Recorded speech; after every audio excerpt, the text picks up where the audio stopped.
It's up to the nation's governors to take a phased and deliberate approach to reopening up their economies as unemployment numbers soared to 22 million in just the last month. Our approach outlines 3 phases in restoring our economic life.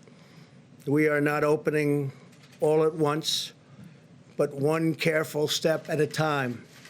And some states will be able to open up sooner than others. Some states are not in the kind of trouble that others are in. Now that we have passed the peak in new cases, we're starting our life again. We're starting rejuvenation of our economy again in a safe and structured and very responsible fashion. As a general rule of the guidelines, employers should implement appropriate policies regarding social distancing and protective equipment, among a host of measures to limit and monitor contagion in the workplace.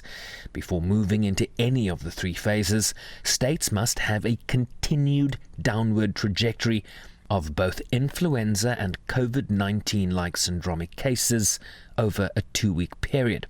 Phase 1 maintains lockdown restrictions, including teleworking, but gatherings of up to 10 people would be allowed, while restaurants, movie theatres, gyms and places of worship could reopen under strict social distancing guidelines. In the absence of a case resurgence, Phase 2 would allow schools to reopen.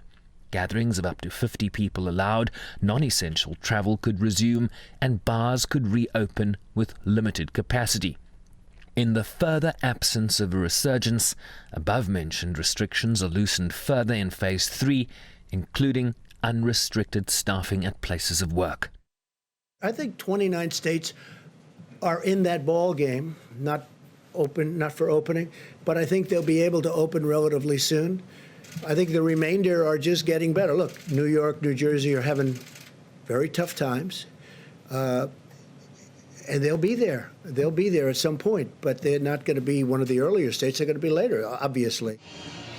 A critical element before restrictions are lifted would be expanding testing and tracing capacity in states, measures viewed as essential to limit a resurgence in cases. Light switch on and off is the exact opposite of what you see here, which is a gradual gradation with the first thing and the only thing in mind as the health people here, my colleagues who are either physicians, scientists, or public health issues, the predominant and completely driving element that we put into this was the safety and the health of the American public. And I know there are a lot of other considerations that go into opening, considerations that you've heard of right from this podium. But the dominating drive of this was to make sure that this is done in the safest way possible. As the governors and not the president continue to take the lead in determining the course of action in their jurisdictions. We did not put a timeline on any of the phases. We want the governors, with the data that they have, community by community, to be setting up those timelines. Despite a plateau in hospitalizations and intubations, the death toll continues to be a lagging indicator, standing at over 33,000. with more than 2,000 dead in just the last 24 hours. Sherwin Bryce-Pease, SABC News, New York.